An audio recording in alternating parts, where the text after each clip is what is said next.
मी मान्यवरांना विनंती करतो की त्यांनी बुद्ध मूर्तीला पुष्प वाहून सुरुवात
राजकारणामध्ये जरी असले तरी आपल्यातूनच गेले तरी यामुळे आपण इथे कौतुक सोहळा अशा अर्थानं हा आपण कार्यक्रम इथं आयोजित करत आहोत.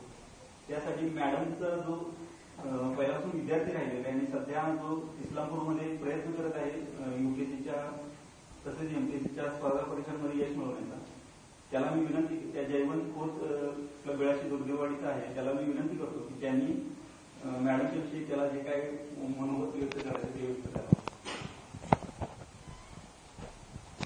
आजच्या या सत्कार उपस्थित सर्व मंगळवारचे मान्यवर, त्याचबरोबर दीपक भाऊ, त्यांनी सर आणि आजच्या सत्कार मुख्य मॅडम कुमार मॅडम यांचं सर्वप्रथम स्वागत करतो.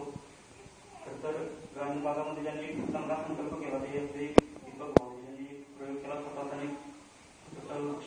वृक्षाप्रमाणे जे एकंदरीत मुलं एकत्र केली आणि त्यांच्यामध्ये त्याचं वेगळं परिवर्तन झालं पाहिजे.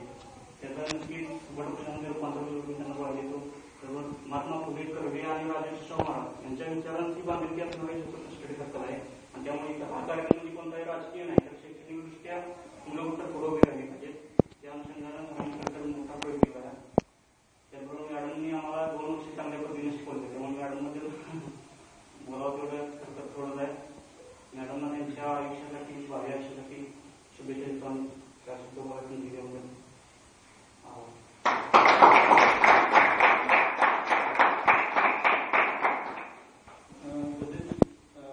इकॉनॉमीमध्ये शिकणाऱ्या, इकॉनॉमी ग्रॅज्युएशन करणाऱ्या रेश्माला मी विनंती करतो की तिने मॅडमच्या विषयी जे काही मनोगत व्यक्त करायचं.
भगवान गौतम बुद्ध, परमपूज्य बाबासाहेब आंबेडकर यांना अभिवादन करून आजचे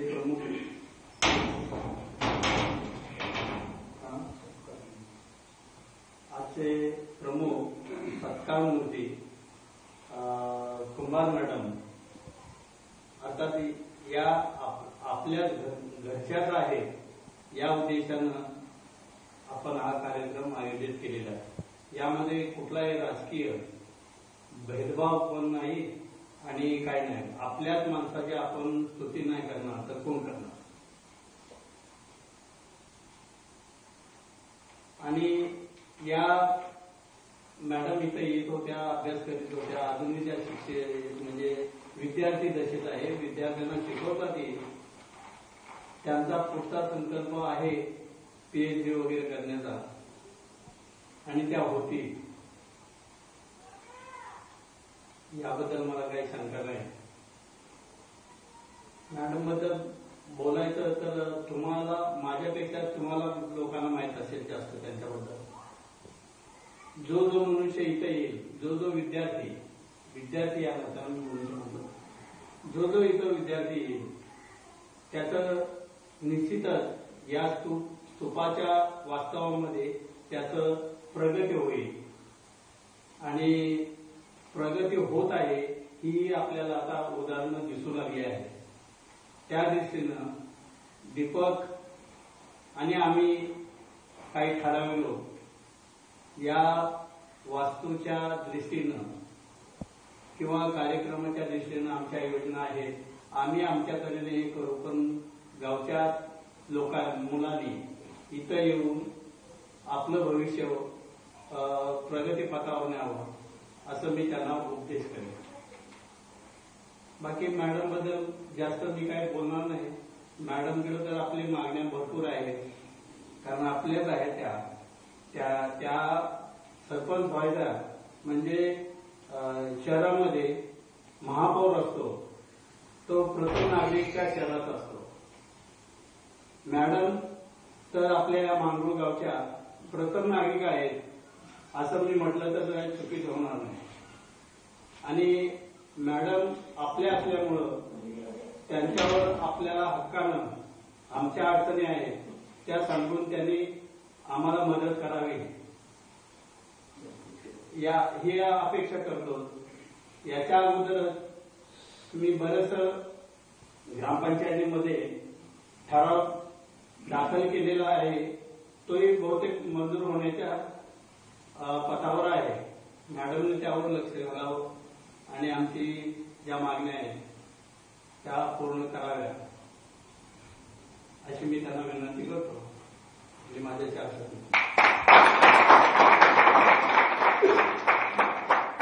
बापूंनी आपल्याला थोडीशी चार मार्गदर्शन करावं.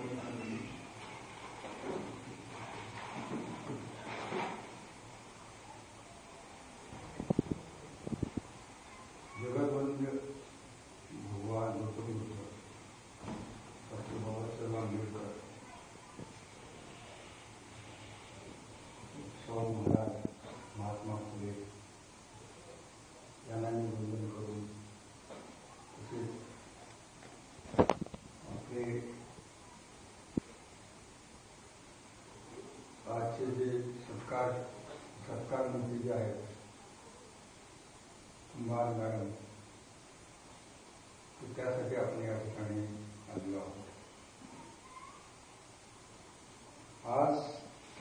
आजची स्त्री जर आपण पाहिली आणि 20वी सणापूर्वीची स्त्री आपण जर पाहिली किंवा स्वातंत्र्यपूर्वीची स्त्री पाहिली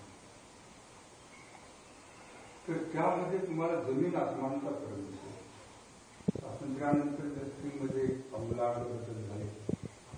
तसेच ज्या समाजाला बहिष्कृत केलेलं होतं त्या समाजाची आज स्थिती जर तुम्ही पाहिली तर तुम्हाला स्पष्ट दिसेल की बाबा या पाठीमागे कुणाची प्रेरणा होती, कुणी हे सगळं घडवून आणलं आणि जादूच्या काडीप्रमाणे हे जग बदललं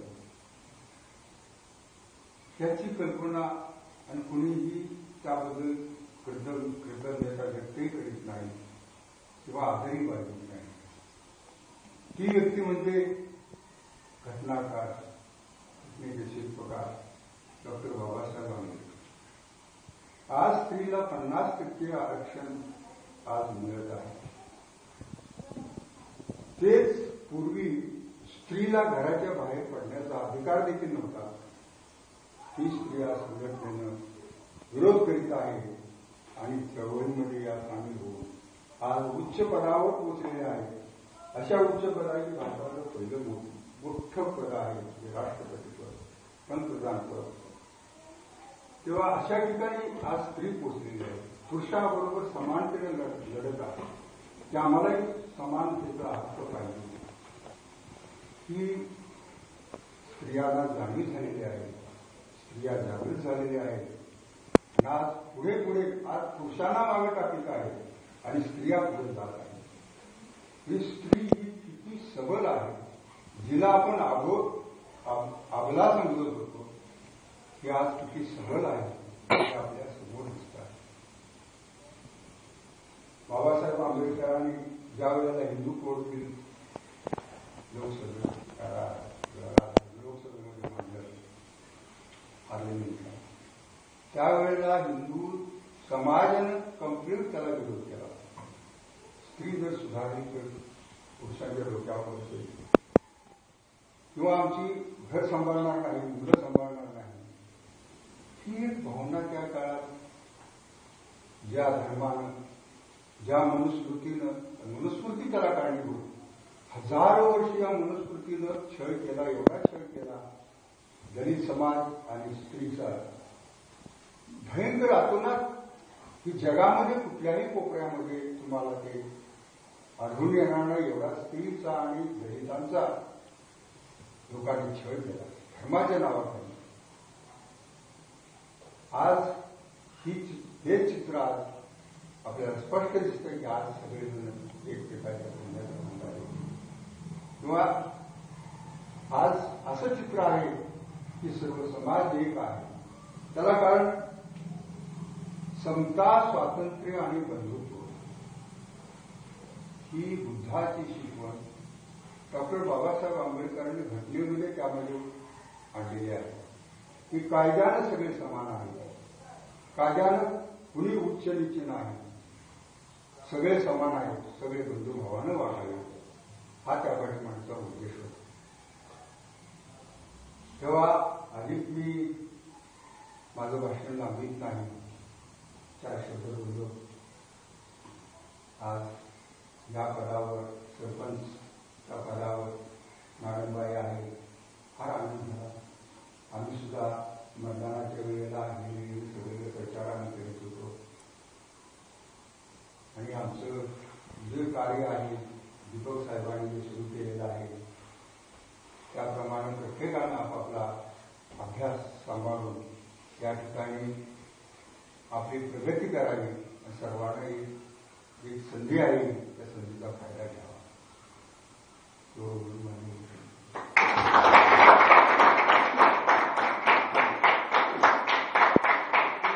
आपल्याला की आंबेडकरांनी हे जे केलं ते अक्षरशः मी म्हणजे अभ्यास जोपर्यंत ज्यावेळेपासून सुरू केला त्यावेळेपासून अक्षरशः ही गोष्ट अनुभवत आहे. ज्यावेळी मी सुरुवातीला वाचलं की सगळ्यांना एकसारखा मतदानाचा अधिकार हा जगामध्ये पहिल्यांदा भारतामध्ये लागू झाला. अमेरिकेमध्ये तो 1973 पर्यंत महिलांना मतदानाचा अधिकार देण्यासाठी मोठी चळवळ करायला लागली. त्याच्या अगोदर एका घटनेमध्ये सगळ्यांना एकसारखा म्हणजे 21 वर्ष सुरुवातीला होती, 21 वर्ष झाल्यानंतर सर्वांना एकसारखा मतदानाचा अधिकार हा घटनेमध्ये हा पहिल्यांदा दिला गेला. ही अतिशय म्हणजे जगामध्ये पहिल्यांदा घडलेली गोष्ट होती. म्हणजे आणि मान वगैरे दुसरे कोण देत नाही किंवा आता लोक विसरत चालले असं समजायला काही म्हणजे मला तर या गोष्टीची मात्र मी थोडासा वेगळा विचार करतो. मला असं वाटतं की जसं काळ जाईल पुढं तसं लोक म्हणजे ज्यावेळेस स्वतःहून लोक बघतात त्यावेळेस लोकांना जाणीव होती की ही गोष्ट कशातून वगैरे कुणी सुरू केली किंवा यामध्ये कुणाचा मोठा चांगला हात आहे. त्यावेळेला जिथं म्हणतात दिव्यत्वाची जिथं प्रसिद्धी येते तिथे कर आपोआप जुळतात होतं. तसा जेवढा मान मिळायचा तसा तेवढा तो मिळणारच, यामध्ये काही मला तरी काही शंका वाटत नाही. मी मॅडमना विनंती करतो की त्यांनी आपल्याशी नाही की बोलतील तुमचे 4 शब्द पहिल्यांदा आम्हाला ऐकायला मिळावे तसं मी इथं नाही विनंती.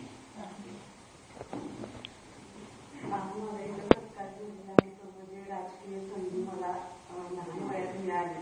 खरं वास्तवता मी राजकीय क्षेत्रामध्ये वळायचं नव्हतं मला, पण त्याची काही कारणं असल्यामुळं ती संधी मिळाली. पण आलेली संधी कधी सोडायची नसते, ते कुठल्याही क्षेत्रातल्या संधी आणि त्याचा संधीचा मला फायदा हे केलं. आणखीन एक गोष्ट म्हणजे मी या कुटुंबातलीच आहे. सत्कार ठेवण्याची काही गरज नव्हती, कारण मी या कुटुंबातली आहे. त्याच्या अगोदर मी स्टडी सर्कलला येत होते. एक विद्यार्थी म्हणून येत असेल किंवा एक शिक्षक म्हणून सुद्धा तुम्हाला काही वेळेस मार्गदर्शन सुद्धा केलेलं होतं.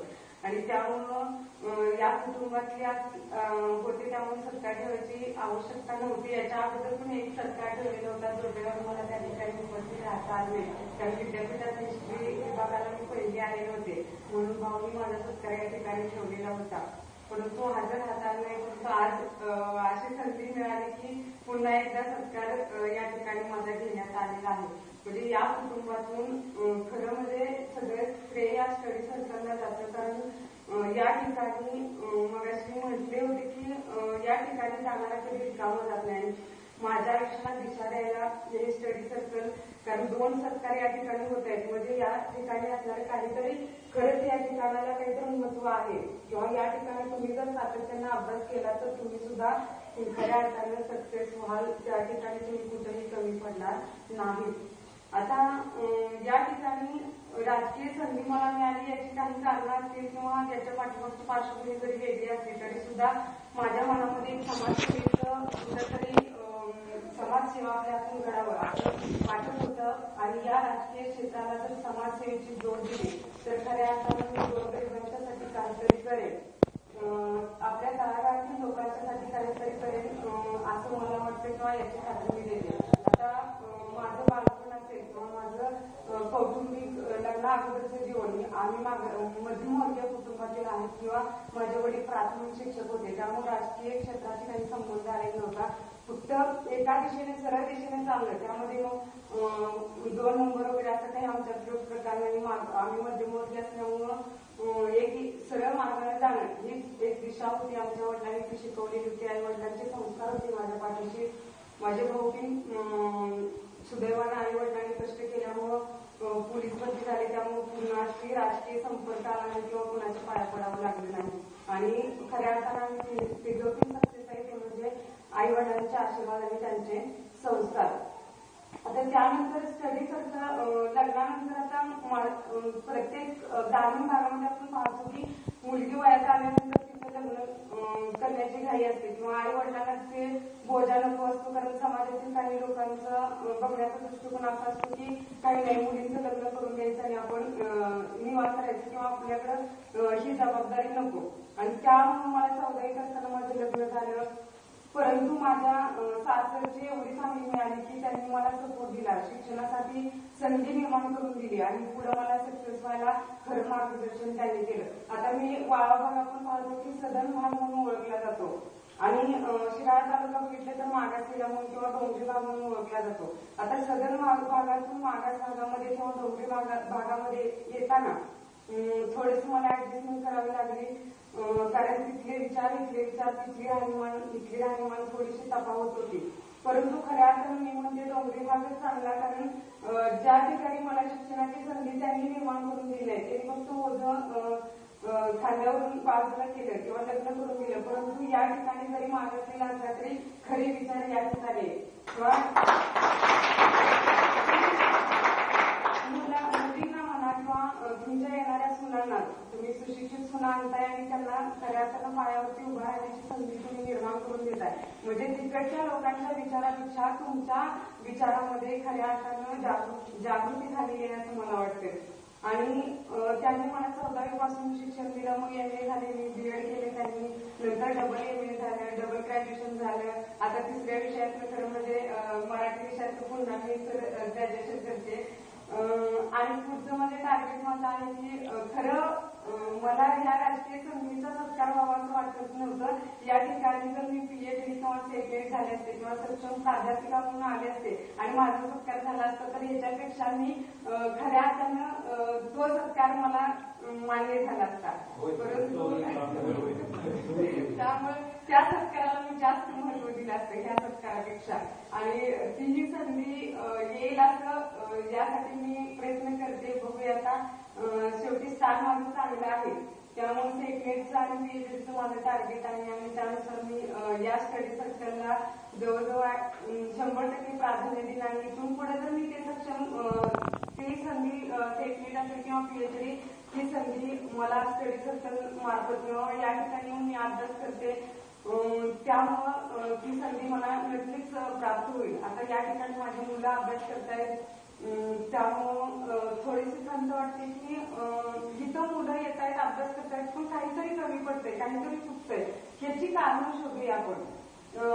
काही जवळपासच्या पण व्यक्ती आणूया त्यांना थोडंसं मार्गदर्शन करूया. आणि दुसरी गोष्ट म्हणजे माझ्या डोक्यात आहे की आता ह्यांनी मला सांगितलं की कंपाऊंड करून घेणं आणि इथं त्रासदायक होतंय काय की आपल्या अभ्यासासाठी आपण स्टडी सर्कल हे करतोय त्याचा अभ्यासासाठी आपण वापर करतोय परंतु सार्वजनिक ठिकाण म्हणून या ठिकाणी काही त्रासदायक घटना घडतायत की बाबा भात काढणे आले ठीक आहे नंतर जनावरांचे चरायला सोडली जातात आणि त्यामुळे त्या ठिकाणी व्यत्यय येते अभ्यासामध्ये कारण काल परवाची घटना की मी या ठिकाणी अभ्यासाला आले होते परंतु या ठिकाणी जे वातावरण होतं काही महिला या ठिकाणी बोलत होत्या आणि त्यामुळे अभ्यासामध्ये डिस्टर्ब व्हायला लागले. शेवटी मी म्हटलं जाऊन येतो मग डिस्टर्ब व्हायला लागले आणि अभ्यासामध्ये सातत्य असताना शांत वातावरण जेवढं असेल तेवढा आपला अभ्यास चांगला होतो किंवा आपण ते ग्रहण करू शकतो. जे काही वाचलेलं आहे ते आपल्या मेमरीमध्ये डायरेक्ट जाऊ शकतं. परंतु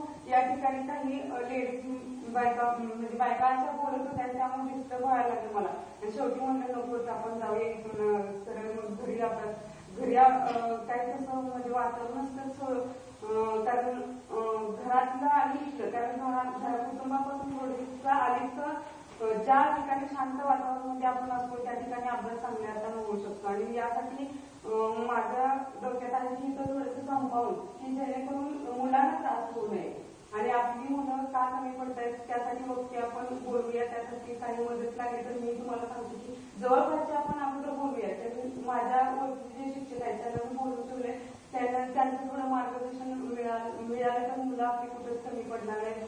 आणि जयवंत हा माझा विद्यार्थीच आहे त्यामुळं हा माझा विद्यार्थी आहे तर मला अभिमान पण वाटतोय कारण हा सक्सेस होणार याची मला 100% खात्री आहे. आणि या ठिकाणी पुन्हा आपण त्याचा एकदा सत्कार नक्कीच घेणार आहोत कारण मी माझ्या विद्यार्थ्यांना चांगलंच ओळखते. माझा विद्यार्थी कुठेही कमी पडणार नाही. असे विद्यार्थी घडवण्याचा स्वतः मी तरी कुठलीही पैशाची अपेक्षा न करता किंवा पैशासाठी काम कधीच करत नाही. फक्त माझा विद्यार्थी चांगल्या रीतीनं सक्षम व्हावा समाजामध्ये किंवा पुस्तकी ज्ञान त्याला नको आहे. समाजामध्ये कसं वावरायचं कसं बोलायचं हे सुद्धा ज्ञान त्याला देणं गरजेचं आहे. त्यावेळेस तो समाजामध्ये कुठेही कमी पडू शकत नाही. असा माझे विद्यार्थी आणि स्टडी सर्कलचे सुद्धा विद्यार्थी माझे असेच आहेत. फक्त त्यांना दिशा देणं गरजेचं आहे. काहीतरी कुठेतरी चुकते एवढं यांना जर योग्य दिशा आपण दिली तर नक्कीच आपली मुलं सक्सेस होतील. आणि स्टडी सर्कलचं सुद्धा हे तुम्ही लावलेलं रोपट आहे हे वटवृक्ष व्हायला वेळ लागणार नाही. आणखी या मांगरूळमधले स्टडी सर्कल आहे परंतु या शिराळा तालुक्यात हे नावलौकिक मिळवणारे स्टडी सर्कल काही काळानं याचा नावलौकिक नक्कीच होईल असं मला वाटतंय. आणि तुम्ही सगळ्यांनी मला राजकीय क्षेत्रामध्ये संधी दिली किंवा त्याला मार्गदर्शन केलं सहकार्य केलं असंच मार्गदर्शन असेल किंवा सहकार्य तुमच्याकडून मला अपेक्षित आहे. आणि इथं भाऊ माझे वडील बंधू सारखे आहेत त्यांनी सुद्धा मला मार्गदर्शन करावं कारण मी लहान बहीण आता नवीन कुठेतरी संध्या निर्माण करायला लागले त्यामुळं तुम्ही मला तशी मार्गदर्शन करा. काही वेळ चुकले असेल तर त्यावेळेस शिक्षा सुद्धा दिली तरी मी ती तयार आहे शिक्षा भोगायला. त्यामुळं एवढं बोलून मी माझे 4 शब्द संपवते.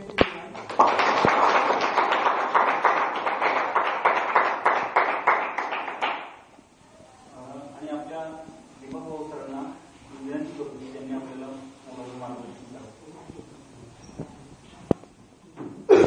सर्वमान्य पुरुष बाबासाहेब गौतम महाराष्ट्र महाराज उपस्थित माझे वडीलधारी बांधव आणि विद्यार्थी सत्यामूर्ती मॅडम. खरं तर हा आपल्यासाठी एक सुवर्णयोग आहे आनंदाचा क्षण आहे. तसेच दरवर्षी तुम्हाला आपल्या यशस्वी मुलांचा सत्कार करत असतो आणि हा ते सत्कार भाग म्हणून आपल्याला आपल्याला म्हटलं की हा काही राजकीय कार्यक्रम नाही की मॅडम प्रत्येक पक्षाचे आहेत कोणातरी पराभूत करून ते निवडून आले हा आपला उद्देश आहे करायचा.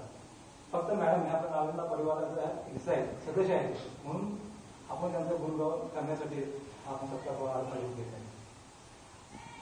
खरं तर मॅडमच्या वरती बोलायचं झालं तर आपण हे केंद्र चालू केलं आहे आणि मला एक चिंता होती की ही सर्व मुलंच आपल्या अभ्यास येतात तर तुझ्या गावच्या मुली कधी येणार, त्या अभ्यासी कधी येणार, ते कधी संपादन करणार, मला एक लोक लावून लागली. पण नंतर मध्यंतरी मला कारण सांगितले की आपल्या गावचे कुंभार मॅडम आहेत आणि त्या गोकुळला कॉलेजला शिकवत जातात तर त्या अभ्यासासाठी ते येतात. तर मी नंतर येऊन गेलो होतो पण माझी त्यांची काही भेट झाली नाही. पण नंतर मी आलो आणि त्यांची भेट झाली, बोलणं झालं. मॅडमचा स्वभाव मला आवडला आणि एकंदरीत त्यांची चकमक ह्या केंद्रासाठी जी आहे ती त्याला मला खूपच आवडली आणि मला वाटलं की हे खरोखर आहे. म्हणजे ह्या मॅडमच्या रूपानं बाकी सुद्धा मुली त्या घरातून बाहेर पडतील आणि तिथे येतील आणि त्या अभ्यास कोण यशस्वी होतील. खरं तर ते मॅडमचे पावलावर पाऊल टाकून जे आपले रेश्मा, कविता, काय तिचं नाव तृप्ती, तर ह्या मुली सुद्धा इकडे यायला लागल्यात आणि सुद्धा हे जसं आपण म्हणतो ना वाढता वाढता वाढेल या म्हणीप्रमाणे तर आपल्या ह्या स्वतःच्या रोट्याचं बऱ्यापैकी यशात रूपाने होत चाललं. वागणी दाखल जर उदाहरण द्यायचं झालं तर आपल्या माहितीप्रमाणे जवळ 8 ते 10 मुलं इथून यशस्वीतून बाहेर पडले. आता भले पण मोठ्या पदावर पोहोच नसेल कारण आपली सुरुवात आहे पण पोहोचेल त्याला काही जास्त वेळ लागणार नाही. मग पण मला एक अभिमान आहे आणि आनंद पण आहे की आपलं एक छोटासा एक रोपटं किंवा जो काय आपण विचार ह्या स्पेस संस्थेच्या माध्यमातून रुजवायला आपण प्रयत्न करतोय आणि तो विचार बऱ्यापैकी तुमच्या म्हणजे रुजतोय आणि त्यातून तुमचं एक आंतरवाही परिवर्तन होत आहे आणि आपल्याला हे अपेक्षित आहे कारण आपण हे चालू केलंय आपलं ह्या संस्थेचं बोधवाक्य आहे प्रगतीसाठी जागृती. तर ती तुमच्यामध्ये जागृती करण्यासाठी प्रगती करण्यासाठी सगळं जागृत करणं आवश्यक आहे. म्हणजे कुठली एखादी चळवळ सुरू होती किंवा त्यापूर्वी त्या झोपी गेलेल्या लोकांना जागृत करावं लागतं. म्हणजे जागृतीचं काम आपणही करतो. आपल्या ह्या संस्थेत नशीब किती खूप आहे किती मोठा आहे बघा की मॅडम त्यांचा एक वैयक्तिक अभ्यास करण्यासाठी त्या येत होत्या आणि अनाशे न जाऊन त्यांना एक संधी मिळाली राजकारणामध्ये आणि म्हणजे कोणाची कल्पना सुद्धा नसेल की मॅडम सुद्धा वाटत नसेल आपण राजकारणामध्ये जातोय आणि सुदैवाने कधी काळामध्ये त्यांना राजकारणामध्ये संधी मिळाली. पण हे आपल्यासाठी एवढं मोठं आहे की आपल्याला ह्या लोकतेच्या माध्यमातून किंवा आपण जो हा विचार करलाय त्या विचार आपल्या पुरता सीमित राहिला नाही पाहिजे किंवा आपल्या पुरता मर्यादित नाही राहिला पाहिजे. हा विचार राष्ट्राची पूर्ण गावामध्ये बसायला पाहिजे. जे नवीन पिढी येणार आहे तर जुने जाऊ द्यायचे आपण म्हणतो ना जुने लागू सणाला वगैरे जाऊ द्यायचे आपण आता जुनं संपलेलं आहे. आता ते आपल्याला जुन्याशी काही देणे घेणं नाही. आता आपली जी नवी पिढी येणार आहे की जी उभरते ती उगवते की तीच ह्या आपल्या गावाचा आपल्या देशाचा आधारस्तंभ आहे तर ती आपल्याला बदलवायची आहे. मग हा बदललेला विचार तुमच्या मार्फतीने पुन्हा आपल्या गावामध्ये पेरायचा आहे की जेणेकरून एक वेळ अशी आली पाहिजे की इथं कुणाच्या हेवेदेवे राहिले पाहिजे. मग ते कसले हेवेदेवे असून दे राजकीय असून दे बाकीचे असून दे कशाचे असून दे कारण तुम्ही जर चांगला विचार घेऊन जर कामाला लागला प्रत्येक जण तर आपले कुटुंब बदलते, आपलं घरदार बदलते आणि हे जर ज्यावेळेला आपलं कुटुंब बदलेल आपलं गाव बदलेल त्यावेळेला पूर्ण बदल असणार आहे आपलं म्हणजे आपलं भविष्य बदलणार नाही. मग हा विचार म्हणजे मी स्तुती करून नाही हा विचार हा आपण ह्या माध्यमातून तिथे करतो आणि ही जागा अशी आहे की हे विचार ह्या जागेतून ताबडतोब फैलावं लागेल. म्हणजे आता मॅडम ह्या आपल्या माहूरगावच्या प्रथम नागरिक झालेत, सरपंच झालेत म्हणजे आपला विचार जायचं तर टोकाला पोचला आहे. म्हणजे आपला जो विचार आहे प्रगतीसाठी जागृती आहे तर तो एकदम मॅडमच्या मार्फतीने पुढे एकदम टोकाला पोचला गावच्या. आता तो त्या मॅडम त्यांच्या कार्यमार्फत झिरवणार आहेत सर्व म्हणजे आपल्या तळागाळापर्यंत विचार पोहोचवणार आहेत. आणि मॅडमचं मी स्वागत करतो अभिनंदन करतो की त्यांनी त्यांचे आश्वासन दिले की मी माझ्या परीने जेवढे काही चांगले काम करतो करेन. मी मॅडमला सांगतो की तुम्ही धरून चाला की तुमच्यासाठी एक सुवर्ण संधी आहे. म्हणजे एखादी संधी निर्माण करण्यासाठी आपल्याला खूप जाणवं लागतं, खूप संघर्ष करावा लागतो.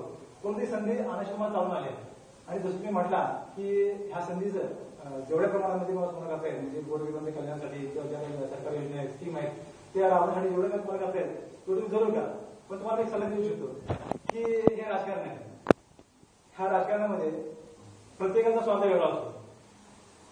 त्यामुळं ठीक आहे तुमचे विचार चांगले आहेत तगमग आहे ती तगमग तुम्ही फोर्सफुली कुणावर लादायचा प्रयत्न करू नका की तुम्ही पहिल्या तुमचा अंदाज घ्या की तुम्ही ज्या पक्षाचा आहात तुम्ही ज्या पार्टीचा आहात ते त्याला अनुकूल आहेत का की आपल्याकडे योजना आणण्यासाठी अनुकूल आहेत का, नसतील तर आपण त्यांना अनुकूल कसं बनवायचं.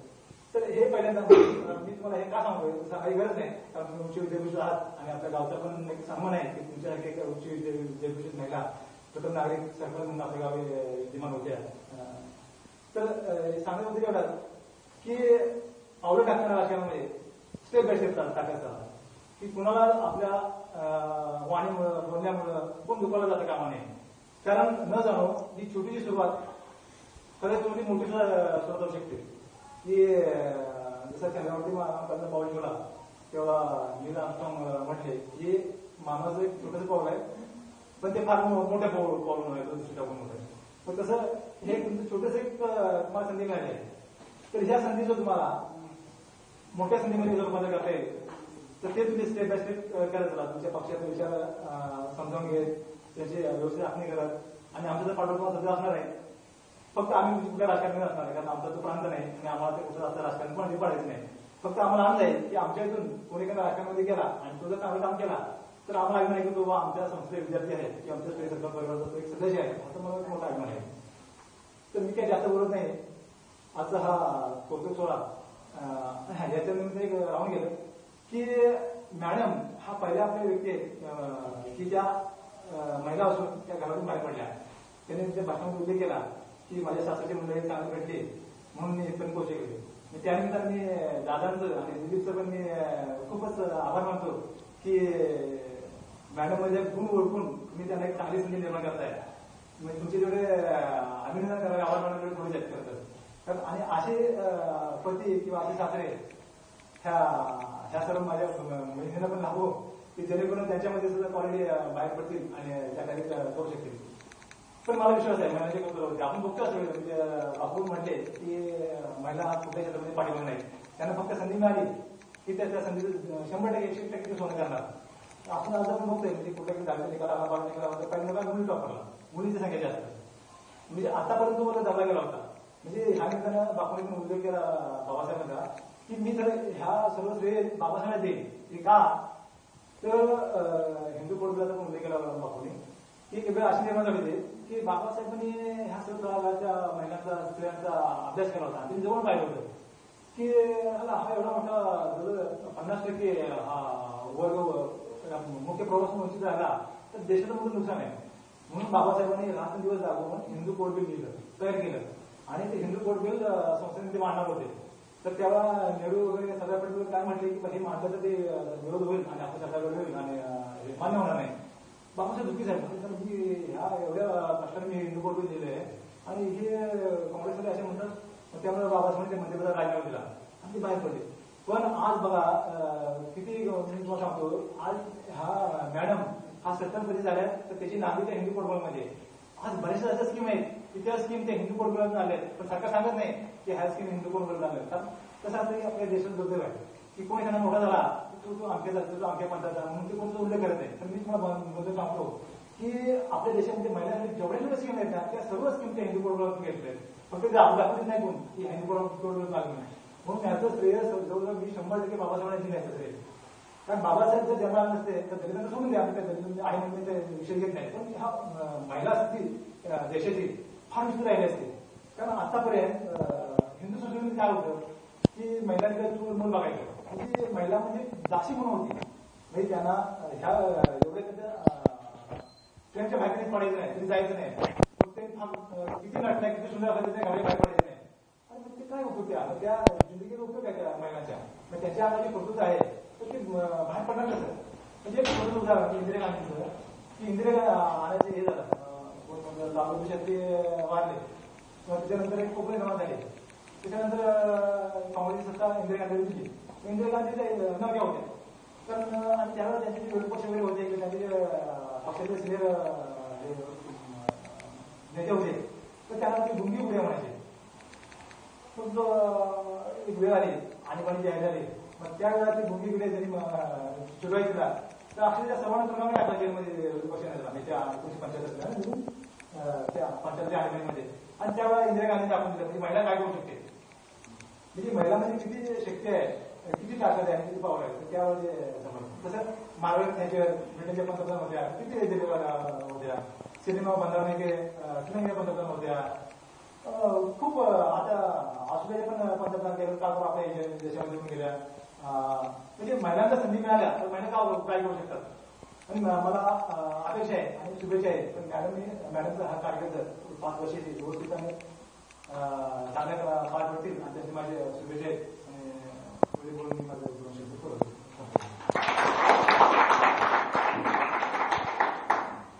सर्व क्षेत्रांमध्ये महिलांची प्रगती आहे. जिथं जिथं त्यांनी प्रवेश केलेला आहे तिथं तिथं टोटल कारभारामध्ये पारदर्शकता किंवा कार्यक्षमता ही वाढीस लागलेली आहे.